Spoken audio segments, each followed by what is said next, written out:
Well, Valentine's Day is almost here. One of the biggest issues that can quickly spoil any relationship is money. So how can you be on the same financial page as your partner? Well, that's where we're bringing in Tom Mathews. He's the author of the book, How Money Works, and he's also a certified financial educator. Good morning, Tom. How are you? Good morning. Thanks for having me on today. Absolutely. Let's first start out with one of the things that you say is that you should know your partner's money personality. Well, I think that, people kind of come in two general categories. They're either a spender or a saver, and you kind of know that. But when it comes to holidays like Valentine's Day, you have to understand where they're coming from so you understand what they do. Yeah, absolutely. Another thing, too, that I think is sort of a myth, so to speak, is that couples think that they need to have just one joint checking account and savings account. But I think today things are changing where I think it's okay for either or to have a separate account. What do you think on that? I agree with you. I think you can have separate accounts and, do your own thing like you did before. And it's just one of those things where for a lot of people, money is just tight. The way inflation's been here recently and the volatility of the stock market and just the way their finances in general feel different today than it did even a few years ago. It makes people sometimes it can make you crazy, I think, that you just don't know what to do. And you want to be able to do something for somebody you love or care about, your family. But what do you do? There's a reality to money that everybody has to face.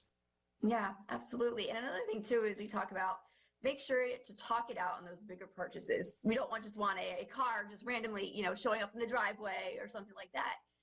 Just the importance of really talking things out on those bigger items. I think the bigger the item, the more discussion needs to happen. You need to have some clarity. You can't just show up with something. But at the end of the day, if you know your partner, your spouse, and they know you, then you should just have a lot of dialogue and just be in kind of sync when it comes to money and the things you're going to do with it. As you know, when you're putting kids through school, there's just different priorities at different times.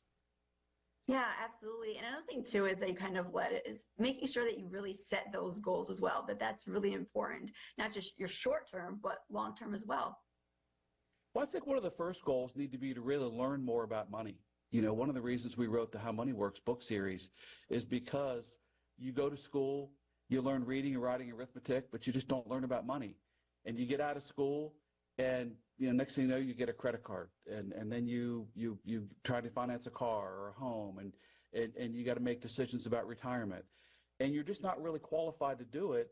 And when you make those decisions without the knowledge, you really can put yourself in a bad way. And so learning about money and then setting goals, maybe working with a financial professional, we highly recommend that, just because there's so much to know about this, and you don't want to make any mistakes.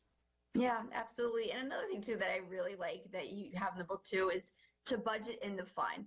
Like, it's okay to make sure that you keep that as a priority. Well, it really is. It's a lot of the system of rewards like you do with your kids. If they do something good, if they do their homework or they clean their room, you take them out or you let them do something fun. You got to do the same thing with each other.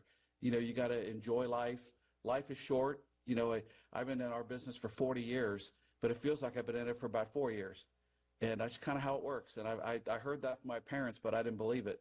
And so you got to weave fun into there. And when you have common goals and a lot of dialogue and you understand money together and your money goals and money priorities, then you can have some times where you go out or go to a concert, go to dinner, go on a vacation, and do the things that you dream of, even on a smaller scale as your money's still tight.